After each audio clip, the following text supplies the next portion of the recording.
Сәлеметсіздер ме? Менің атым Руслан. Ал менің атым Мадина. Біз дәрігер болып адамдарға жәрдемдесуді армандаймыз. Сондықтан біз сіздерге біреу жарақат алса, не істеу қажеттігі туралы айтып бергіміз келеді.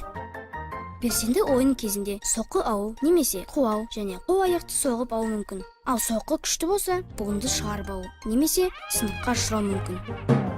Соғып алудың белгілері: Қозғалғанда ауырсыну, ісіну, соққы алған жердің қанталауы. Не істеу қажет?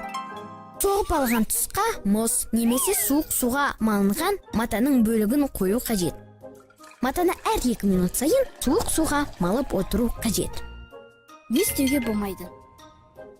Сынған тұста сүйек жылжып кетпеуі үшін зақымданған адамға қол аяғын қозғалтуға болмайды. Барлығы түсінікті деп ойлаймыз. Біреуге көмек қажет болса, біздің сабағымызды еске алып, көмектесе аласыз.